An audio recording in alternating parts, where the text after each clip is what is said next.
ጥንታዊት ቤተክርስቲያን ወደመች። ለበርካታ ዓመታት ቅዱሳንን አቅፋ ያዘችው በሚሊዮን የሚቆጠሩ ዜጎችን ያፈራቸው ታላቋ ቤተክርስቲያን በታጣቂ ኃይሎች በድንገት መውደማም የተገለጸ ሲሆን ይህ አሳፋሪና አስደንጋጭ ተግባር የተፈጸመበት ስፍራና የአስከፊ ጥቃትም የደረሰባት ቤተክርስቲያን ማናት? በስፍራው የነበሩ አማኞች ላይ የደረሰው ጉዳት ምን ያክል ይሆን የሚለውን በመረጃችን አጠናክረን ይዘናል። እንዲሁ ታደምጡታላችሁ። በስተመጨረሻም አስቸኳይ ትንቢታዊ መልእክት፣ እውነተኛ አይን ያላየው ጆሮ ያልሰማው በሰው ልብ ውስጥ ያልነበረ ክብር እንደሚመጣ፣ ምድራችን የፈውስ ምድራችን የታድሶ የለውጥ ለዓለም ሁሉ መፍትሄ እንድትሆንም አድርጋለሁ፣ እናንተ ግን ይህንን አድርጉ በማለትም የእግዚአብሔር ሰው ነብይ መስፍን ሙሉጌታ ከጌታ እግዚአብሔር ዘንድ የተቀበለውን ህዝበ ክርስቲያን ሁሉ ሊያደምጠው የተገባ የዘመኑ ቤተክርስቲያንን ያማከለ አስቸኳይ መልእክትንም አጋርቷል። መልእክቱ ምን ይሆን የሚለውንም እንዲሁ በቆይታችሁ ታደምጡታላችሁ። እስከ መረጃው ፍጻሜ አብራችሁን ቆዩ።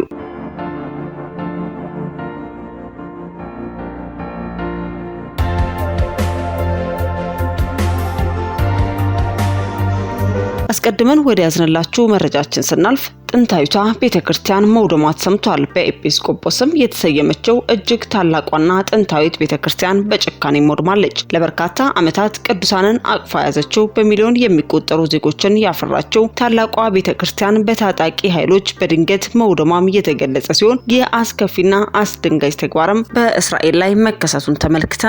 በዓለም ሶስተኛ ጥንታዊት ቤተክርስቲያን በእስራኤል መውደሙም ተገልጿል። በሐማስና እስራኤል በተራዘመ ጦርነት ምክንያትም በ365 ስኩዌር ኪሎ ሜትር በ40 ኪሎ ሜትር የባህር እርዝማኔ ክልል ውስጥ የምትገኘው 2 ሚሊዮን በላይ ዜጎች ይኖሩባት የተባለችው ጋዛ ሰርጥ የምድር ገሃነም እየተባለችም ይገኛል። እስራኤል የሐማስ መሪዎች ላይ ያነጣጠረ እያለች በምትፈጽማቸው ንጹሃንን ከታጣቂዎች ያለየ ጥቃትን በሰማይ የቦምብ ዶፍ በመጠኑም እጅግ አስከፊ የሰውትም ተቀጥፎበታል። ከዚህ በተጨማሪም ጦርነት ከጀመሩ ጊዜ አንስቶም እስራኤል ባደረሰችው ጥቃትም በጋዛ ያሉ ብዙ በርካታ በዩኔስኮ የተመዘገቡ የእምነት ስፍራዎችም ታሪካዊ ቦታዎችም መስጂዶች አብያተ ክርስቲያናቶች ወደ ፍርስራሽ አመድነት ተቀይረው ይገኙበታል። ከነዚህም በእስራኤል ድሮኖችም ከወደሙ የእምነት ስፍራዎች መካከልም በዓለም ላይ ካሉ ጥንታዊ አብያተ ክርስቲያናት አንዱ እንደሆነ የሚታመነው በ400 ዓመተ ምህረት አካባቢ በቅዱስ ፓርፌስ ራሱ ባሰራው ቤተክርስቲያን መሰረት ላይ እንደታነጸ የሚነገርለት በዓለም ላይ ካሉ ጥንታዊ አብያተ ክርስቲያናት አንዱ ነው። በዓለም ሶስተኛ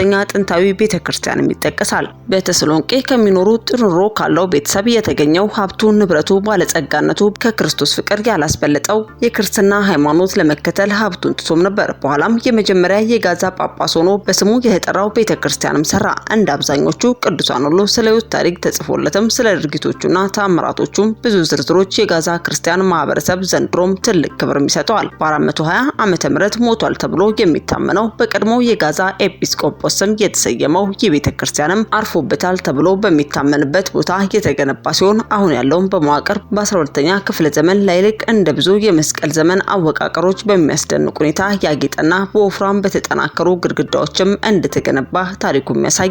ይህ በዓለም ሶስተኛ ጥንታዊ ቤተክርስቲያን ነው ተብሎ የሚታሰበው ቤተክርስቲያን ዛሬ ላይም የለም። በእስራኤል ሚሳኤልም ተመቷል። በውስጡ የያዛቸው ታሪኮች፣ ቅርሶች፣ መዛግብቶችም እንደያዘ ወደ አመድነትም ተቀይሯል። የቤተክርስቲያን መሪዎች ጉዳዩን በተመለከተም መግለጫ ወጡ ሲሆን የጋዛ ህዝብም በአያቶቻችን ምድር ለትውልድ የኖሩ ቤተሰቦች በግዞት መንደድ የለባቸውም፣ የተረፈው ቤታቸውን ቅርሶቻቸውና የማንነታቸው መገለጫ በሆነው ምድር ላይም የመቆየት መብታቸው ሊነጠቁ አይገባም ያሉ ሲሆን አክለውም የኢየሩሳሌም አብያተ ክርስቲያናት እንደ ክርስቲያን በጋዛ ህዝብ ለሚደርስባቸው መከራም ግዴለሾች ሊሆኑ እንደሚችሉ ወንጌል የሰው ልጅ ሁሉ ክብር እንድንጠብቅ የሚያዘናልና የዓለም አቀፍ ማህበረሰብ በጋዛ ያለውን ሰብአዊ አደጋ ለመታደግም አፋጣኝና ቁራጥ እርምጃ እንዲወስድ የሚያሳስባሉ። የሰው ልጅ ህይወትም ቅድስናና መከላከያ የሌላቸው የመጠበቅ የሞራል ግዴታ ከጥፋትና ተስፋ መቁረጥ የሚብለጡ ተስፋ የቆረጡ ሰዎች አፋጣኝ ያልተገደበ ሰብአዊ እርዳታ እንዲደረግም እንጠይቃለን ያሉትም ብፁዕ አቡነ ፍራንቺስኮ ፓተን ልመናቸውን በእምነትና በተስፋ መልእክትም ሲያጠቃሉ የኢየሩሳሌም ቤተክርስቲያን መሪዎችም ለሐዘን መጽናናት፣ ለቆሰሉት ፈውስና መከራ ቢደርስባቸውም በአገራቸው ለሚቀሩትም ጽናት ለማግኘት እንደሚጸልዩላቸው መናገራቸውን አድምጠናል። በአጠቃላይም በጋዛ የምትገኘው በዓለም ሶስተኛ ጥንታዊት ቤተክርስቲያንም በእስራኤል መውደሟ መገለጹን ተመልክተን እኛም ልናደርሳችሁ ወደድን። አስከትለን ወደ ያዝንላችሁ መረጃችን ስናልፍ ሁሉም ሰው አይናገረው እንጂ አንድ ቀን ሳደግ እንደንትና እሆናለሁ ብሎ የሚያሰላስለው የራሱ ዓለም አለው። ደፋር ሰዎች ሲያድጉ ዓላማቸውን እንደምንም ብለው አሳክተው ይኖራሉ። እነሱ ብቻ ሳይሆኑ በእነሱ ዓለም የተሳቡ የራሳቸውን ዜጎችም ይሰበስባሉ። እነዚህ የግለሰቦች ዓለምም ዜጎችን መሪዎቻቸውን ከልብም ይወዳቸዋል፣ ይከተሉማቸዋል፣ በግብራቸው ባለባበሳቸውም ይመስሏቸዋል፣ ጋርድም ይሆናቸዋል፣ ይሞቱላቸዋል፣ ያላቸውን ሁሉም ያደርጋሉ። ሌላው ቀርቶ በአማላይ ስብከት አስተውሎታቸው ነጥቀው ለምንና እንዴት ብሎ መጠየቅም ኃጢያት እንዲሆንባቸው አሳምነው እንደንሳ ሳር አስግጠው ቤተክርስቲያን ብለው በሰየሙት መድረኮቻቸው ላይ እንኳን ለዓለማዊ ሰው የሚሰቀጥጡ ድርጊትም ያስደርጓቸዋል። ወገን ጉዳዩ መንፈሳዊ ሽፋን ያለው ሲሆን የመንፈሳዊ ፍሬ ግን እንደሌለው ያሳብቃል። ቅዱስ ጳውሎስ በቅዱስ ቃሉ ላይ እኔ ኢየሱስን እንደምመስል እናንተም እኔ ምሰሉ ቢልም አሁን ላይ ያሉት ግን ኢየሱስንም ጳውሎስንም የማይመስሉ ወደፊታቸውም የማይታወቅ መሆናቸው ያሳብቃል። የብርሃን መላእክት ይመስል እንደሚያስት ዲያብሎስ ለእውነት በጣም የተጠቁ መስለው የማያስተውሉ እጅግም በዝተዋል። ከቅርብ ጊዜያት ወዲህም ራሳቸውን ነቢይ፣ ፓስተር እያሉ በሚጠሩ ሰዎችም የሚፈጸሙ ወንጀሎችም እየተበራከቱ መምጣታቸውን እነዚህ በተከታዮቻቸው ፓስተር፣ መጋቢ፣ የእግዚአብሔር ሰው ተብለው በሚጠሩ ሰዎችም የሚፈጸሙ ወንጀሎችም በማህበራዊ ሚዲያ ተጠቃሚው ዘንድ መነጋገሪያ ከሆኑም ሰንብተዋል። ከሰሞኑ በብዙሃኑ ዘንድ መነጋገሪያ የሆነውና ከካውንስሉ ጋርም ትልቅ እሰጥ አገባ ውስጥ የገባው የክራይስት አርሚ ቤተክርስቲያን መስራችና ባለራዕይ ነብይ እዩ ጩፋም ለዚህ ምስክር ነው። ይሁንና በነብይ እዩ ጩፋ የተመለከትነው በፓትሮል መታጀብ በሱ በቃ ሊባል ሲገባ በድጋሚ ገንዘብ አበዛለው በሚል ፍጹም የስተት አስተምሮ ሲናገር የምናደምጠው በሰዎች ዘንድም ሜጀር ዋን ነብይ የሚሉ ስያሜዎችን ያገኘው ነብይ ጆይጭሮም በድጋሚ የነብይ እዩ ጩፋን ተግባር በሻኪሶ ከተማ ላይም ተደግሟል። ከ4 ሰዓታት በላይ መንገድ በማዘጋትም አቀባበል ተደርጎለታል። በቀበሌ ታጣቂዎችም ታጅቦም ገብቷል። ጆይጭሮ በቀበሌ ታጣቂ በጥበቃ ጓዶች በቀበሌ አስከባሪዎች ታጅቦም ሻኪሶ ከተማ መግባቱም ተሰምቷል። እውነት እዚህ ጋር ነው እንግዲህ የካውንስሉ የውሳኔው ሐሳብ አፈጻጸሙ በጥሩም እያየን ነው። ከላይ የተጠቀሱት ስያሜያቸው ታጣቂ የሚባሉ አካላትም ከአዲስ አበባ ደንብ ማስከበር ጽፈት ቤት ውጪ በየትኛውም አካባቢ ያሉና ቀበሌና ቀበሌ ውስጥ ያሉ የቀበሌ ሰዎችን የመንግስት ሰራተኛ ባለመሆናቸው ይህም ማለት ከስራ አስኪያጅ ውጪ ዋናው የካውንስሉ ጥያቄ መንግስት ደሞዝ የሚከፍላቸው ህዝባዊ ፖሊሶች አያጅቡ እንጂ በቀበሌ ታጣቂዎች ክልከላውን አያካትትም። የካውንስሉ ውሳኔም ተግባራዊ መሆንም ጀምሯል የሚያስብልም ነው። ካውንስሉም አስቀድሞ በክራይስት አርሚ ላይ የሰጠውን የእግድ ውሳኔ አሁንም በሌሎች ላይ ተገቢ ያልሆነ የመጽሐፍ ቅዱሳዊ ተግባር ሲከወንም በተመለከታቸው የወንጌል አማኝን በማይወክሉ ተግባራቶች ላይም ውሳኔውን አጠናክሮ እንዲቀጥልም መልእክታችንን አጋራን። በስተመጨረሻ ወደ ያዝንላችሁ መረጃችን ስናልፍ አስቸኳይ ትንቢታዊ መልእክት ለኢትዮጵያ ተላለፈ።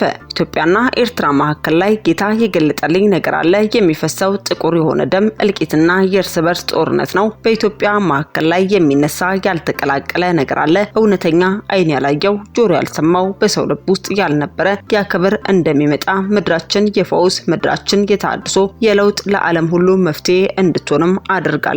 እናንተ ግን ይህንን አድርጉ በማለትም የእግዚአብሔር ሰው ነብይ መስፍን ሙሉጌታም ከጌታ እግዚአብሔር ዘንድ የተቀበለውን ቃል በቃልም ተናግሮታል። እውነተኛ የእግዚአብሔር ሰው እንደሆኑ የሚነገርላቸው የእግዚአብሔር ሰው ፓስተር መስፍን ሙሉጌታም ለበርካታ ጊዜያትም የተናገሯቸው ሀገራዊና ግለሰባዊ መልእክቶችም አንዳቸውም ከመሬት ጠብ እንዳላሉና ጌታ እግዚአብሔርም የተናገራቸውን እያንዳንዱ ቃላትም የተፈጸሙ እንደሆነም ይነገርላቸዋል። እኚህ እውነተኛ የእግዚአብሔር አገልጋይ ዛሬም ስለ ምድራችን ኢትዮጵያ ከጌታ እግዚአብሔር ዘንድ አስደንጋጭና አስደሳች መልእክትንም አድምጠው ተናግረውታል። ኢትዮጵያና ኤርትራን በተመለከተም እንዲሁ የዘመኑ ቤተክርስቲያን ያለችበትን ሁኔታም በሌላ በኩልም ኢትዮጵያ በቀጣይ ጊዜያት ምን እንደምትመስልና ምን እንደሚገጥማት አሁን ካለንበት ዓመት በፊትና በኋላም ለሆነውም ለሚሆነውም ነገሮችም አስደሳችም አስደንጋጭም ሁነቶችን ገልጠው ይናገራሉ። እኛም ከመልእክተኛው አንደበት እንድታረምጡስም ጋበዝናችሁ። ጌታ ቢፈቅድ እግዚአብሔር ካለና ቀኑን ከእሱን ተካለን በጠቅላላ እስከ ሚሊዮን ህዝብ በስታዲየም ይሁን በምን አፍሪካ ወክለን የኢትዮጵያ እርግማን የምንሰብርበት በአይነቱ የተለየ ከዚህ በፊት ያልሆነ ከውጭ ያሉትም አፍሪካኖች እንዲመጡ እንሞክራለን። ክብራችን ሳይሆን ክብሩ የማንም አገልግሎት የማይባልበት እግዚአብሔር ያለኝ ነገር ነው። የዛሬ 25 ዓመት ጀምሮ እግዚአብሔር የተናገረኝ አይን ያላየው ጆሮ ያልሰማው በሰው ልብ ያልነበረውን የሚጀምርበት ዓመት ይሄ ነው ብሎ በቅርብ ተናግሮኛል። አንድ ንቅናቄ ኢትዮጵያ ብቻ አይደለም፣ በርግጥ እዚህ ሎካል አክት ቢሆን እንኳን ግሎባል ኢምፓክት የሚያደርግ የእግዚአብሔር ሕልውና ሊመጣ ቀን ቀርቧል። ጠቅላይ ሚኒስትራችን አሁን ባሉትም እዛ የነገርኳቸው ራእይ እግዚአብሔር ያሳየኝ እሱ ነገር አሁን ጊዜው ደርሷል ብሎ እግዚአብሔር ተናግሮኛልና ያየሁትን መልሼ ራእዩን ትንሽ ላሳያችሁና እንግዲህ በዚህ ዓመት በዚህ ዘመን የሰዎች ብትር ወጥቶ ስማችን ሳይሆን ስሙ፣ ክብራችን ሳይሆን ክብሩ፣ የማንም አገልግሎት የማይባልበት እግዚአብሔር ያለኝ ነገር ነው። የዛሬ 25 ዓመት ጀምሮ እግዚአብሔር የተናገረኝ ዓይን ያላየው ጆሮ ያልሰማው በሰው ልብ ያልነበረውን የሚጀምርበት ዓመት ይሄ ነው ብሎ በቅርብ ተናግሮኛል። አንድ ንቅናቄ ኢትዮጵያ ብቻ አይደለም። በእርግጥ እዚህ ሎካል አክት ቢሆን እንኳን ግሎባል ኢምፓክት የሚያደርግ የእግዚአብሔር ሕልውና ሊመጣ ቀን ቀርቧል። ስሙ ለዘላለም ይባረክ። አሜን። ከዛሬ ረጅም ዓመታት በፊት ክቡር ጠቅላይ ሚኒስትር ኃይለማርያም በነበሩ ጊዜ እንደገናም ደግሞ ጠቅላይ ሚኒስትራችን አሁን ባሉትም እዛ የነገርኳቸው ራእይ እግዚአብሔር ያሳየኝ እሱ ነገር አሁን ጊዜው ደርሷል ብሎ እግዚአብሔር ተናግሮኛልና ያየሁትን መልሼ ራእዩን ትንሽ ላሳያችሁና ወደ መልእክት እሄዳለሁ። በጣም ጥቁር ሰው ያየሁት ያ ጥቁር ሰው ጭንቅላቱ በስብሶ ግራ እጁ አብጦ ቀኝ እጁ ሽባ ሆኖ ንጹህ ደም ጥቁር ደም እየፈሰሰ እግሩ ደግሞ የታሰረ በሰንሰለት ነው ያሳየኝና ያንን ተናግሬያለሁ ከዚህ በፊትም ያንን እያየሁ እያለሁ ይሄ ሰው ወደ አፍሪካ ካርታ ይለወጣል። ምንድነው ስለው ይሄ ሰሜኑን፣ ግብፅን፣ አልጄሪያን፣ ሞሮኮን እነዚህ ታላላቅ የእግዚአብሔር ኃያላን የሥነ መለኮት ምሁራን የፈለቁበት የክርስቲያን ምድር ነበር። የኔ ነበር። አሁን ግን ከኔ ተወስዶ በስብሷል አለ ጭንቅላት። በግራ በኩል የምታየው ደግሞ ናይጄሪያ፣ እነዚህ ጋና ምናምን የምታያቸው ጥንቆላንና ወንጌልን ቀላቅለው በሽተኛ ሆኗል አለ። ምስራቅ አፍሪካ የምታየው ደግሞ ይሄ ንጹህ ደም የንጹህ ሰዎች ደም ከመፍሰስ የተነሳ ኢትዮጵያ፣ ኤርትራ፣ ሶማሊያ፣ ሱዳን፣ ሩዋንዳ፣ ብሩንዲ እነዚህ ኢስት አፍሪካዎች ንጹህ ደም ስለፈሰሰ ምድሪቷ ተረግማ እጅ ሽባ ሆነዋል። እታች የምታያቸው እነ ዚምባብዌ፣ ደቡብ አፍሪካ እነዚህ ደግሞ በሰንሰለት የታሰሩ ናቸው። ያሰሯቸው ነጮች ናቸው። ስነ ልቦናቸው ቀውስ ውስጥ ከተው ሰው ለመሆናቸው እኔ ደቡብ አፍሪካ እያለሁ ሌሎችንም ጥቁሮችን አይቻለሁ። ነጭ ሳይሆን ሚኒስትሩ እንኳን ይፈራል ጥቁር ነጭ። ምክንያቱም እነዚህ በቅኝ ሲገዙ ስነ ልቦናን ቀውስ አምጥተው አፍሪካን ያንን ገለዋል እና ሰው ለመሆናቸው አፍሪካኑ ነጮች እንዲነግሯቸው ይጠብቃሉ። እና ይህንን እያየው ግን አንድ እጅ መጣችና ይህን ቀኝ እጅን ምስራቅ አፍሪካን ስትፈውስ አየው። ከዛ ሰንሰለቱ ሲቆረጥ ግራ እጅ ሲፈወስ፣ ሰሜኑ ሲፈወስና አፍሪካ ለብዙ አገራት ይህንን እውነት ነው አይኔ ያያን ብሎኛል። የእኛን ቪዛ ለማግኘት ነጮች የሚሰለፉበት ሩቅ አይደለም። ዘመኑ ቀርቧል። ይህ እውነት ነው። ጊዜው ሲቀርብ ደግሞ ያው ዳንኤል 70 ዓመት በተፈጸመ ጊዜ ማን ጸልዋል? ዳንኤል ጸልዋልና አሁን የ21 ቀን ስንጸልይ ጌታ ቢፈቅድ እግዚአብሔር ካለና ቀኑን እሱን ትንታንን በጠቅላላ እስከ ሚሊዮን ህዝብ በስታዲየም ይሁን በምን አፍሪካ ወክለን የኢትዮጵያ እርግማን የምንሰብርበት በአይነቱ የተለየ ከዚህ በፊት ያልሆነ ከውጭ ያሉትም አፍሪካኖች እንዲመጡ እንሞክራለን እና ልዩ የእግዚአብሔር የሚጀምርበት ጊዜ ስለሆነ ወደ ውጭ ወጥተን እንግዲህ አንድ ጊዜ ደግሞ የእግዚአብሔር ክብር በምድሪቷ ላይ መገለጥን ስለፈለግን የምንጸልየው ለዛ ፕሮግራም ነው። ወደ 7-10 ሚሊዮን ወጪ የሚያወጣ ነው ነገሩ እና እሱን ለማድረግ አገሪቱንም አፍሪካንም እንደገና በነገራችን ላይ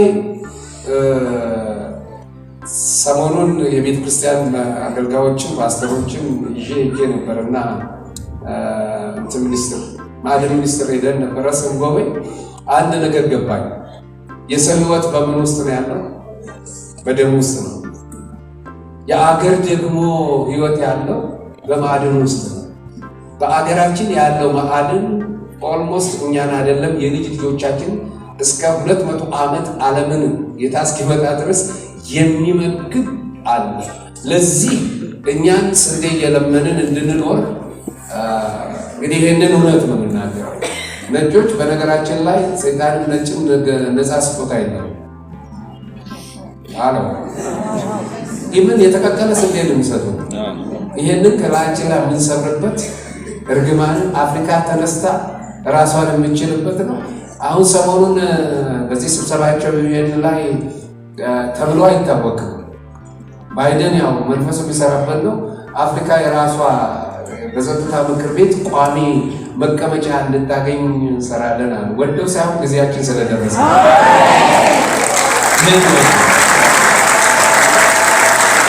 የኢትዮጵያ ኢኮኖሚ የአፍሪካ ኢኮኖሚ ሽፍት ያደርጋል።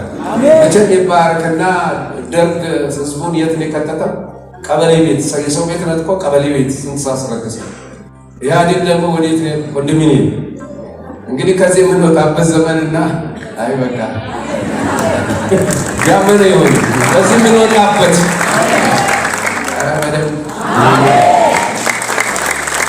አዲስ አበባ የሚበሉ ከተሞች የሚሰሩበት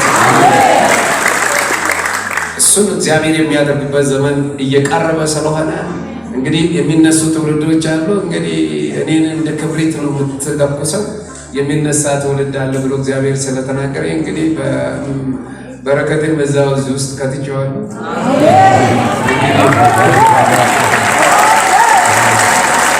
እንዲዘምር ብቻ ነው። ዘማሪ ምድሩን አጣባል። ልዩነት ነው በእምነቱም እንግዲህ እነዚህ ትውልድ ይሄ ከዚህ በኋላ እናንተ ስም አይወጣም። የአሮን ብትር ስሙ የለም። በምን ታወቀችው? በትንሣኤ ኃይል እወቁ። ያቺ ብትር ስሙ ማን ነው? አሮን ተብሏል። እዛ ሲገባ ምን ሆነ? ለመለመ፣ ጠላ መጣ፣ ፍሬ አፈራ። ስሙ የማን ነው? ትንሣኤው ጌታ። አሁን ከዚህ በኋላ የሚነሱ ስማቸው ፖስት የሚያደርጉ ሳይሆን ኢየሱስ በትውልድ ላይ ፖስት የሚያደርጉ ትውልድ ነው የሚነሳ። አሎ ይሄ ዘመን ደርሷል። እኔ ልቤን ይነካው። እንኳን ስሜ ጠፋ። አሮን ይጥፋል። የሰው ስም ሳይሆን የትንሣኤ ጉልበት። ምን ይመካል? ደረቅ እንጨት ምን ይመካል? ዛፍ ላይ የለ ሕይወት የለ። በትንሣኤ ጉልበት እንግዲህ የደረቀውን ነገር ዓለም ደግሞ የሰው ስም ከምድሪቷ የቻችን ስም ጠፍቶ ኢየሱስ ብቻ የሚጎላበት አሎ ዘመን ተቀርቧል። ወይስ ያ የሚጀምረው በአንቺ ቤት ነው። አሜን። በአንተ ቤት ነው። ፕሊዝ ለትንሽ ነገር አትኖሩ። አይምሯችሁ ክፈቱት። አሎ ለብዴና የምትኖሩ በቀላሉ ወደ ጌታ ይሉ እንጸልይላችሁ። ለምግብ ብቻ የምትኖሩ ለመብላት አልኖርም በሮስ ለመብላት አልኖርም፣ ለመኖር ነው የምንበላው በሮስ ለመኖር ነው የምንበላው። እንግዲህ ይህንን ያደርጋል። ፕሊዝ ተራ ሴት ሆነሽ ከምትኖሪ ቅባቱን ተቀብተሽ አሜን። ዝም ብሎ ተራ የሆነ እጄ ማንከናት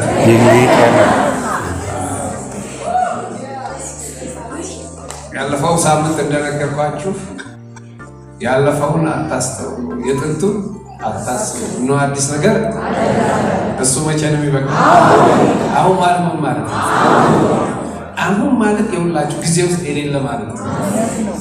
ይህንን ደግሜ ልንገራችሁ ይግባችሁ አጥንታችሁ ውስጥ የዘላለም ሕይወት ማለት እግዚአብሔር ጋር ሄደው መኖር አይደለም። ብዙ ዘመን በፍጹም እሱ አይደለም።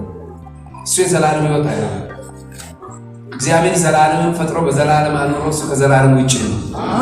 እቺ የምታያት ቁሱ አካል ያለችው ታይም እና ስፔስ ሲኖር ቁሱ አካል ነው። ታይም ስፔስ የሌለበት እግዚአብሔር ያለበት እሱ ጊዜ የለውም። ትላንት ለምሳሌ ብዙ ጊዜ አንድ ትንኝ እዚህ ብትመጣ ትላንትና ይሄ ነገዋል ወይ ይሄንን ላሳያችሁ እዚህ ጋር ብትመጣ ለኔስ ከዚህ ውጪ ነው እግዚአብሔር ከዚህ ፕላኔት ውጪ ሰራለ አሁን ነው የዘላለም ህይወት ምንድነው አሁን መኖር ነው በርስ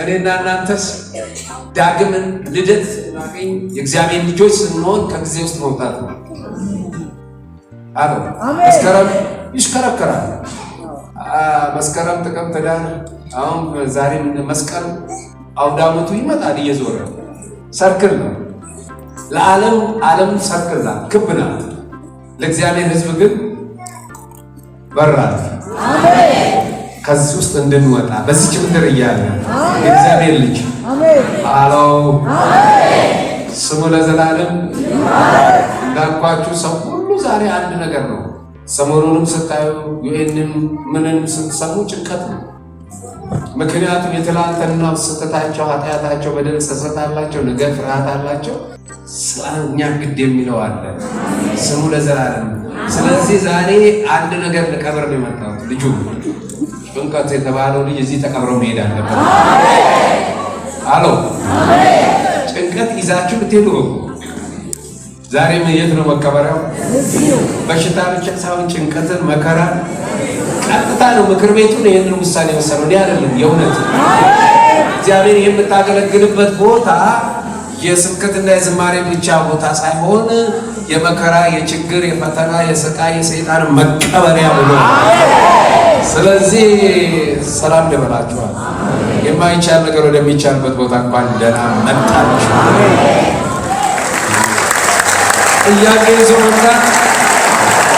ጥያቄ ይዞ መምጣት በሽታ ይዞ መምጣት ጭንቀት ይዞ መምጣት ዕዳ ይዞ መምጣት ይዞ መሄድ ፕሊስ እኔ አይደለም ማለት ከላይ ነው እየሰማው